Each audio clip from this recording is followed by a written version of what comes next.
I never planned to reveal my true identity to my family. For 3 years, I worked as a housekeeper at the Richardson Grand Hotel, our family's pride and joy, while secretly being the CEO of Lux Global Hotels, the third largest hotel chain in the world. But family has a way of pushing you past your limits, especially when they think you're beneath them. My name is Grace Chen, and this is the story of how I learned that sometimes the best way to teach humility is to let people reveal their own arrogance. The Richardson Grand had been in our family for 2 generations. My Uncle Thomas inherited it from my grandfather, turning it from a modest local establishment into a respectable regional hotel.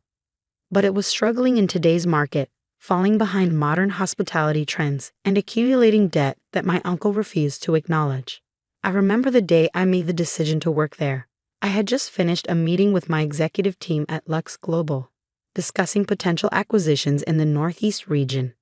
The Richardson Grand's name came up on our target list, and I felt my heart skip a beat. The Richardson family seems resistant to selling, my CFO reported. They're drowning in debt but won't admit it. 6 months, maybe a year before they're forced to sell at a fraction of their current value. I couldn't let that happen, not to my family's legacy, even if they had no idea who I really was, even if they thought I was just the quiet niece who never amounted to much. So I did what any secret CEO would do. I applied for a job as a housekeeper. Why would you want to work here? HR had asked, puzzled by my application. Your degree is from Cornell's hotel school. I believe in starting from the ground up, I replied, knowing they wouldn't understand the full truth of those words. For 3 years, I watched and learned. I cleaned rooms, changed sheets, and quietly observed everything that was wrong with the hotel's operations, all while running my own billion-dollar company remotely during my breaks and after hours. My cousin Bradley, Uncle Thomas's son and the hotel's current manager, never missed an opportunity to remind me of my position. Grace, the bathroom in 306 needs attention. He'd call across the lobby, making sure guests could hear him ordering around his own cousin. Try not to take all day this time. I did every task perfectly, gathering information that would later prove invaluable. Every leaking pipe, every outdated system, every guest complaint. I documented it all, not that anyone noticed. They were too busy looking down their noses at the quiet housekeeper who kept to herself. That all changed last Tuesday at the monthly family business meeting. I usually wasn't invited, but this time Bradley had a special reason for wanting me there. The family gathered in the hotel's grand conference room, all mahogany panels and crystal chandeliers that had seen better days. Uncle Thomas sat at the head of the table, his wife Margaret beside him. Bradley stood at the front, practically bouncing with excitement as he prepared to make his announcement. As you all know, he began, straightening his designer tie, the hotel industry is evolving. We need to modernize to compete with the big chains. He clicked to the next slide in his presentation. That's why I've developed a comprehensive rebranding strategy. I nearly choked on my water. The strategy he was presenting was an almost exact copy of a successful initiative I had implemented at Lux Global 2 years ago. He must have found it in some industry publication and claimed it as his own. We'll need to terminate some of our less essential staff, Bradley continued, his eyes finding mine with a smirk. Starting with outdated positions like full-time housekeepers. We'll outsource to a cleaning service instead. The room fell silent. Everyone knew he was talking about me. Now Bradley, Aunt Margaret said with false concern, Grace is family. Perhaps we could find her another position. In the laundry, perhaps. I sat quietly, watching my cousin's plan unfold. 3 years of his subtle jabs and not-so-subtle humiliation had led to this moment.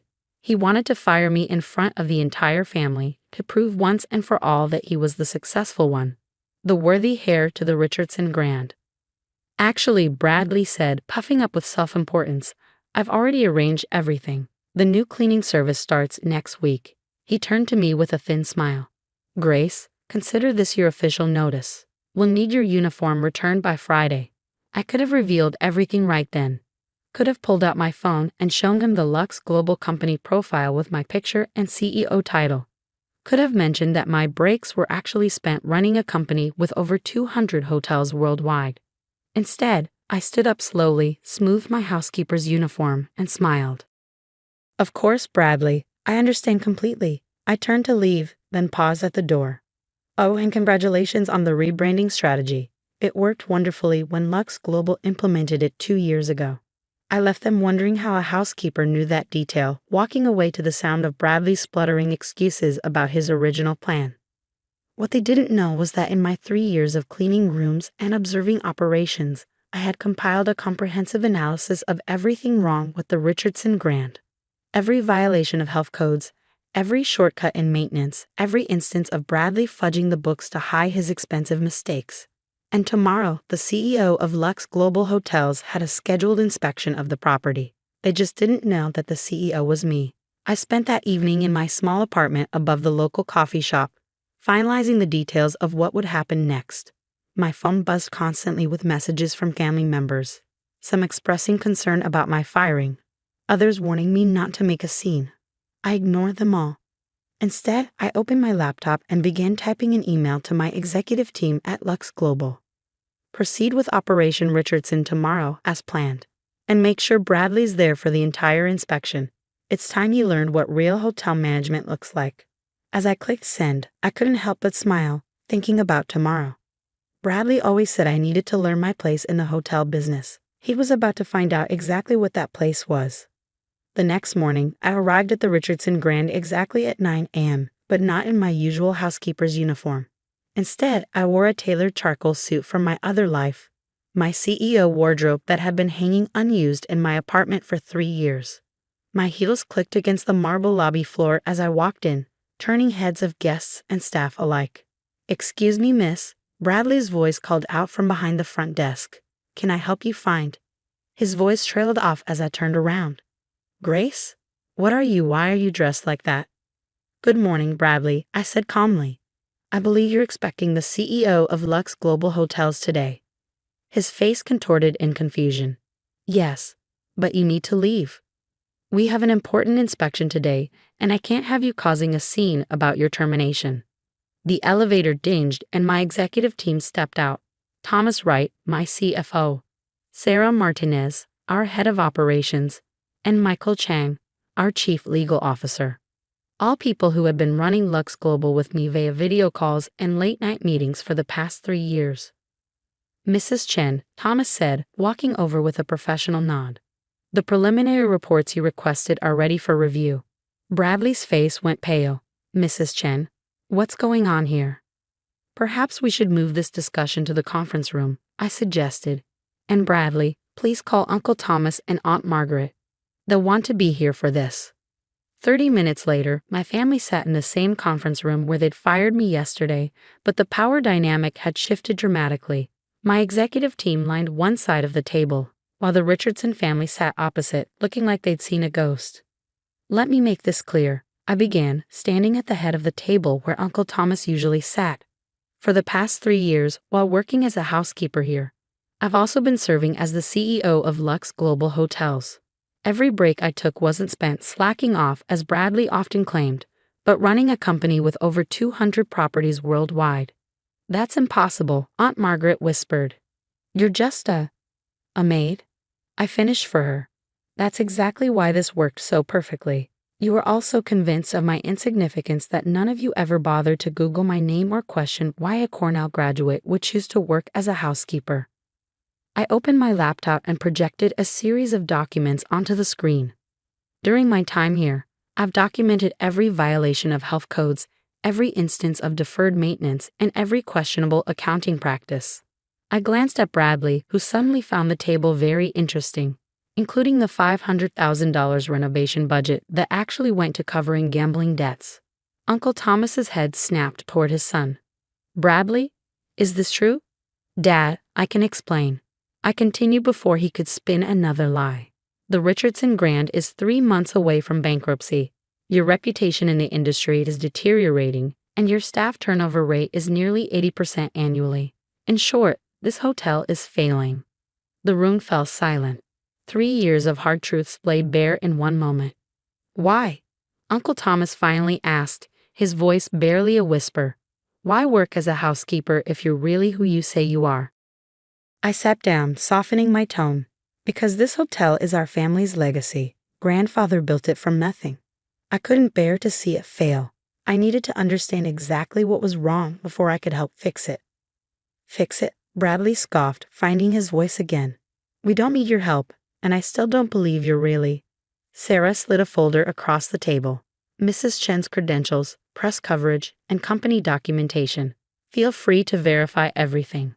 As my family flipped through the papers, their faces cycling through disbelief, shock, and finally understanding, I laid out their options. Lux Global is prepared to make an offer to purchase the Richardson Grand. A very generous offer considering its current financial state. We'll maintain the family name and history, but bring it up to modern standards. Or what? Uncle Thomas asked. Or I walk away, both as a housekeeper and as a potential buyer.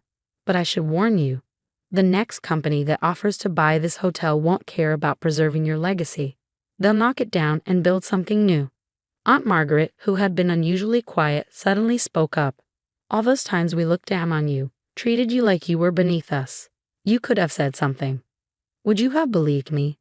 I asked quietly. Or would you have dismissed it as the desperate lies of just a maid? The silence that followed was answer enough. I stood up, gathering my papers. I'll give you 24 hours to decide. If you accept our offer, the Richardson Grand will become the flagship property of our new classic hotels division. If not, I shrugged. I hear the property developers are offering a fair price for the land. As I turned to leave, Bradley's voice stopped me. Wait. The rebranding strategy I presented yesterday was a copy of my initiative from 2 years ago. Yes, I know. Next time you decide to plagiarize someone's work, Bradley, make sure they're not in the room. The next 24 hours were tense. My phone remained silent as my family processed everything they'd learned. I spent the time in my small apartment, finally able to work openly on my laptop without hiding my CEO identity. At exactly 9 a.m. the next morning, Uncle Thomas called. We accept, he said, his voice heavy with emotion. But Grace, I need to know, can you forgive us? I thought about all the times they dismissed me, looked down on me, treated me as less than family. But I also thought about my grandfather, who taught me that true leadership isn't about revenge. It's about making things better. I'm not interested in forgiveness, Uncle Thomas. I'm interested in making the Richardson Grand great again. Are you ready to help me do that? The transformation of the hotel took 6 months. Bradley was reassigned to our property in Miami, starting as an assistant manager, where he could learn the business properly. Uncle Thomas retired but stayed on as a consultant, his decades of experience finally being put to good use without the stress of running the whole operation. The Richardson Grand became our most successful classic property, a perfect blend of historic charm and modern efficiency. The staff turnover rate dropped to 15%, and our guest satisfaction scores soared. 1 year after the revelation, I stood in the newly renovated lobby, watching guests check in at the gleaming front desk. The crystal chandeliers sparkled overhead, restored to their former glory. A new plaque hung on the wall, telling the story of how my grandfather started the hotel with nothing but a dream and determination. Aunt Margaret appeared beside me, looking around with pride. You know, Grace, I think I finally understand why you did it this way. Oh, I turned to her, curious. You could have bought the hotel outright 3 years ago, could have forced us out.